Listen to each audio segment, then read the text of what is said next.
Welcome back to the series of 3 habits of highly successful Muslims. The clear objective and intent of these short videos is to review a great character in Islam, someone forgotten, yet their great contribution on Muslims and even on the world sometimes is radiant even today in our time. Allah subhanahu wa ta'ala says, فَقَصُصَ الْقَصَصَ لَعَلَّهُمْ يَتَفَكَّرُونَ. So relate the story, perchance they may reflect. Therefore, we will obey and consider these lessons as guidance. In these series and the upcoming ones, we will review those great Muslim heroes across time, analyze their circumstances and their situations, what made them great, how they achieved their goals and dreams. We will reflect, we will ponder and reflect how we can also become as great. I'd like to remind everyone that the heroes that I will be introducing to you, they are not the most known ones in the Muslim history.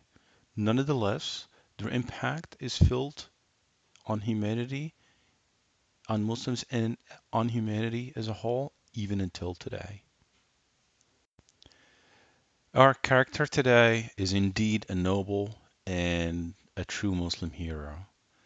I can guarantee you, I'm almost certain, actually, I am very certain, that you probably never heard of him. If you actually search the internet, you'll probably come up with nothing, which makes me very saddened because Muslims should know him. You probably know who Salah ad-Din is. Um, but if it wasn't for our hero today, Salah ad-Din would have probably never existed, or maybe his time would have been delayed. He came 60 years earlier. His name is Sharaf Ad-Dawlah Mawdood ibn Atuntish, 1108 to 1113. He came about 60 years earlier than Salah ad-Din al-Ayyubi, Nour-Aldeen, and Ahmed ad-Din Zinki, obviously. Well, let's go back a little bit in time to see what was the story here.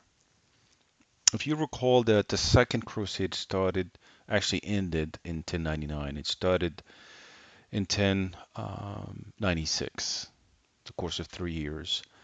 It started out in Eastern Europe. It was well organized. It was called the Noble Crusades, military campaign. England, Franks, Norman, German, and others came together. They formed a crusade. The reason was a couple of reasons, but one could be they wanted to carve out little kingdoms in the east. Some would say that they wanted to find glory in warfare. Started out in 1096 in the summer, arrived in Constantinople between November 1096 and April of 1097. The army marched into Anatolia, capturing Nicaea or Nicaea or Nicaea in 1097, Antakya in 1098 or Antioch. The Crusades arrived at Jerusalem in 1099 and took the city in an assault in July 1099, massacring somewhere in the range of 50,000 up to 200,000, maybe more. It was said that the skulls of the women, children, older, and even everybody that could be mounted up to make a large wall around the entire city. The blood was all over the streets up to the knees. Gruesome scene, no mercy whatsoever. During their conquest, the Crusaders established the states and kingdoms of Jerusalem, the country of Tripoli, the Principality of Antioch or Antakya, and the country of Edessa or Roha. All right, so fast forward a few years, 1109, so 10 years after the establishment of these kingdoms, a few months after taking full control in Mosul, our hero received instructions from the Seljuk Sultan, who was ruling under the Khalifa al-Abbasi. His name is Muhammad ibn Malik Shah. To go ahead and fight the Crusaders. Mawdud found opportunity that he was dreaming of And the significant really of Mawdud is not that he won back Edessa, not that he won great battle, but this was the first time that such a number of Muslims rulers actually came together to fight back the Crusaders under his leadership. His campaign was regarded as the start and the spark that actually ignited and started the era to fight against the Crusaders to liberate. And it's really a very important turning point to um, to be looked at, that how the Muslims actually the consequences and result of his work. You could easily say that Ahmed ad-Din Zinki in 1044, liberating Edessa of Roha, a couple generations after Sharaf Ad-Dawlah Mawdood, was a direct result of his work. Obviously, if we talk about Ahmed ad-Din Zinki, then we have to say that Nour-Aldeen Mahmud, who was his son, and then definitely Salah ad-Din al-Ayyubi.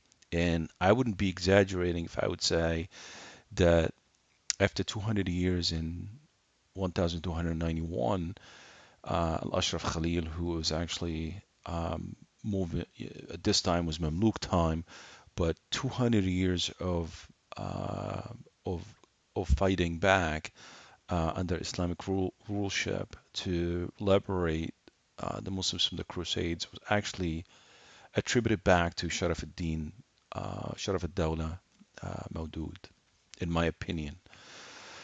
So, story pretty quick is in his 5 years of rulership, he helped Aleppo when it was besieged.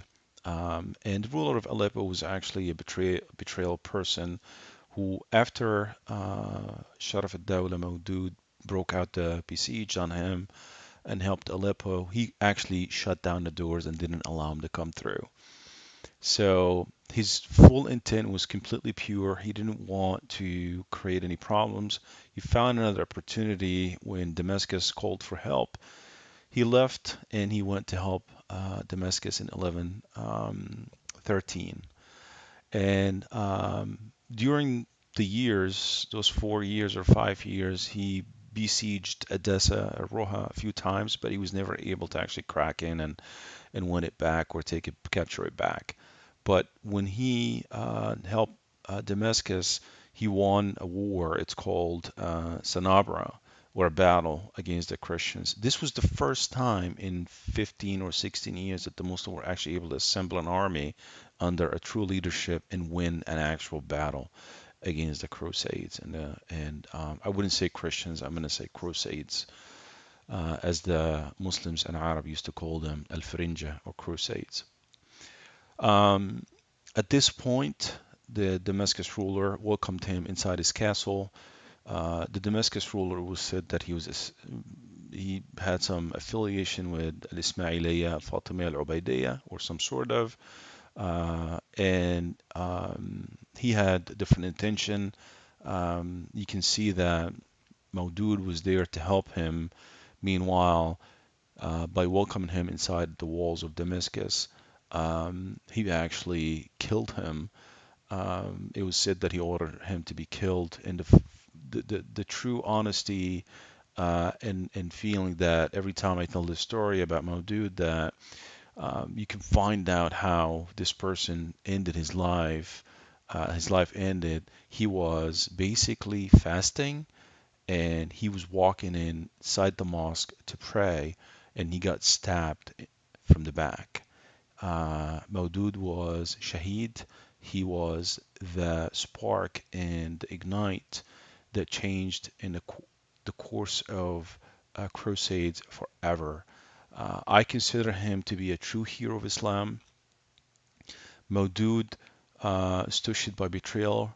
His problem that he lived in time where deceit and betrayal was the norm, but he was a noble man, and he started to turn the tide against the Crusaders. From this point on, Muslims started to figure out that they have to organize their internal affair before they start to push back and have an external affair and jihad against the Crusaders.